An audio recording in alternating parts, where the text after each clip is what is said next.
እንዴት ናችሁ? ለዛሬ ይዘላችሁ የመጣነው በግቢያችን ወይም በመፈተኛ ቦታዎች ላይ ያሉትን አዳዲስ እየተሰሩ ያሉ ነገሮችን ቀድማችሁ እንድታውቁ እንድትዘጋጁበት ለማድረግ ይረዳል ብለን ያሰብነውን ይዘላችሁ መተናል። እንደተለመደው እስከ መጨረሻው አብራችሁን ስለምትሆኑና ሰብስክራይብ፣ ላይክ እንዲሁም ለምትሰጡን ሐሳብና አስተያየት ከወዲሁ ከልብ እናመሰግናለን። ብዙዎቻችሁ እንደምታውቁት የመፈተኛ ቦታዎቹ ምድብ አላቸው። ማለትም የአውቶሞቢል ተፈታኞች ምድብ 2 እና ምድብ 5 ነው የሚፈተኑት። 2 ምድብ የሆነበት ምክንያት ብዙ ተፈታኞችን ለማስተናገድ ቦታው እንዳይጨናነቅ ግማሹን ምድብ 2 ግማሹን ምድብ 5 በማድረግ አንድ ቦታ ላይ የነበረው መጨናነቅ ለመቀነስ ነው። ስለዚህ አንድ የአውቶሞቢል መንጃ ፍቃድ አዲስ አበባ ላይ የሚያወጣ እጩ አሽከርካሪ ሊፈተን የሚችለው ምድብ 2 ወይንም ምድብ 5 ከሁለቱ አንዱ ላይ ብቻ ነው። በቅርብ ጊዜ እየተፈተናችሁ ያላችሁ እንደምታውቁት ምድብ 5 ሜዳ በምታዩት መንገድ እየተሰራ ስለሆነ ሁሉም የአውቶሞቢል መንጃ ፍቃድ ተፈታኝ እየተፈተነ ያለው ምድብ 2 ብቻ ነው። አሁን እየተሰራ ያለው መሰናክል ሜዳ ከበፊቱ ምን የተለየ ነገር አለው የሚለውን እንመለስበታለን። ሌላው የመፈተኛ ምድብ 1 እና ምድብ 4 ነው። ምድብ 1 እና ምድብ 4 የሚፈተኑት ደግሞ የህዝብ 1 እና የደረቅ 1 እጩ አሽከርካሪዎች ወይም ተፈታኞች ብቻ ናቸው። ምድብ 1 የመፈተኛ ቦታ ላይ ተጨማሪ የሞተር ሳይክል ተፈታኞች ይፈተናሉ። ስለዚህ ግቢያችን ውስጥ 5 የተለያዩ ምድቦች አሉ።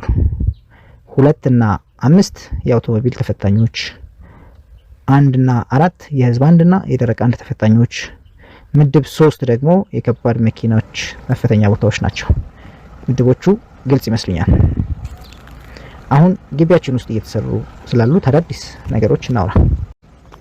የመፈተኛ ቦታዎቹ ወይም መንገዱ ላይ ከዚህ በፊት የተሰራናቸው ቪዲዮዎች ላይ እንዳለ ነው። የተቀየረ ነገር የለም። የተወሰነ ምድብ 5 ላይ ትንሽ ማሻሻያ ይኖራል። አዲስ ነገር የመሰናክል ሜዳዎቹ ላይ ነው። ከበፊት ምን የተለየ ነገር አለው ለምትሉ ከዚህ በፊት የተፈተናችሁ እንደምታውቁት ብዙ ቅሬታ ይቀርብበት የነበረው የመሰናክል ሜዳ ላይ ነበር። ለምሳሌ ጉቶው የወደቀው ንፋስ ጥሎት ነው፣ ስገባም ወድቆ ነበር። ሌላው ደግሞ ጉቶውን እኔ ልገባ ስል ከነበረበት አንስቶ አጠበበብኝ እና የመሳሰሉት ቅሬታዎች ነበሩ። አሁን ግን ጉቶዎቹ ከመሬት ጋር የተቀበሩ ስለሆነ ንፋስም የማይጥለውም እንዲሁም አጠበበብኝ የሚሉት ምክንያቶች ይቀራሉ። ብዙ ጊዜ የተለመደ ነገር አለ። ሁላችንም ሊባል በሚችል ደረጃ ፈተናውን ስንወድቅ ጣሉኝ ብሎ ሁለተኛ ሰው ላይ የማሳበብ እኛ ጋር ያለውን ስህተት ያለ መቀበል፣ ፈተናውን ካለፍን ግን አለፍኩ ነው እንጂ አሳለፉኝ የሚል አላጋጥመንም። ያሉት ችግሮች እንዳሉ ሆነው የመጀመሪያው ችግራችንን ጥፋታችንን አምነን ለቀጣይ ፈተና ብቁ ሆኖ መቅረብ የሚለው የሚያስማማን ይመስለኛል። ሌላው ከዚህ ቀደም በመሰናክል ሜዳ ላይ ጉቶ ሲወድቅ የሚተክል የሚያስተናብር አንድ ሰው ይመደብ ነበር። ከሱ ጋር በተያያዘ አደናበረኝ፣ ጮህብኝ እና የተወሰኑ እጩ አሽከርካሪዎች ወይም ተፈታኞችን በተለየ መንገድ የመንከባከብ እና የማገዝ ነገር አለ ተብሎ በብዙ እጩ አሽከርካሪዎች ወይም ተፈታኞች ዘንድ ሊቀርቡ ከነበሩ ቅሬታዎች መካከል አንዱ ነበር። የአሁኑ እየተሰራ ያለው በቅርቡ ተመርቆ ለፈተና ክፍት ይደረጋል ተብሎ የሚጠበቀው የመሰናክል ሜዳ ላይ ጉቶ የሚተክል ወይም የሚያስተናብር የነበረ ሰው ይቀራል። ጉቶቹ እንደምትመለከቱት ከመሬት ጋር የታሰሩና ስፕሪንግ የተገጠመለት ስለሆነ ሲገጭ ይተኛና በስፕሪንጉ አማካኝነት ተመልሶ በራሱ ይቆማል።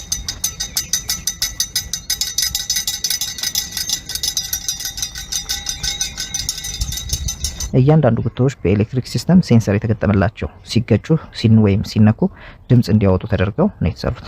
ስለዚህ ድምጽ ስንሰማ እንደገጨን አውቀን ወደፊት ተመልሰን ቀጣይ መሰናክል መሄድ አለብን። ካልሆነና ድምጽ ስንሰማ ሳንቆም ቀርተን እላዩ ላይ ብንወጣ ጉቶዎቹ ወይም ስፕሪንጉ ይሰበራል። ስለዚህ ከዚህ ቀደም እንደነበረው የእንጨት ጉቶ ላይ እየወጣን ስንሄድ እንደነበረው ይህንን እላዩ ላይ ከወጣን ይሰበራል። ልክ እንደ እንጨቱ ጉቶ ሌላ አምጥተን ተክለን ፈተናውን ማስቀጠል ቀላል አይሆንም፣ ስራ ይፈልጋል። በዚህ ዙሪያ ምን እንደታሰበ እስካሁን ግልጽ የሆነ ነገር የለም። ከተፈታኞች ወይም ከእጩ አሽከርካሪዎች የሚጠበቀው ብቁ ሆኖ ለፈተና መቅረብ ነው። አዲስ እየተሰራ ያለው የመሰናክል ሜዳ መቼ ይጀምራል? አሁን ተሰርተው ያለቁት የአውቶሞቢል መፈተኛ የሆነው ምድብ 5 እና የህዝብ 1 እና የደረቅ 1 መፈተኛ የሆነው ምድብ 4 ተጠናቀዋል። በቅርቡ ምድብ 2 የአውቶሞቢል መፈተኛ ቦታ እየተሰራ ይገኛል። ምድብ 1 ሲጠናቀቅ ተመርቆ ስራ ይጀምራል ተብሎ ይጠበቃል። አሁን እየተሰሩ ያሉትና የተጠናቀቁት መሰናክሎች ስፋታቸው እና ርዝመታቸው ምን ያክል ይሆናል እና ከመኪናችን ስፋትና ርዝመት ጋር ምን ያክል ልዩነት አላቸው የሚሉትንና ሌሎች ለእናንተ ለቤተሰቦቻችን ይጠቅማሉ ብለን ያሰብናቸውን ቪዲዮዎች ይዘንላችሁ እንመጣለን።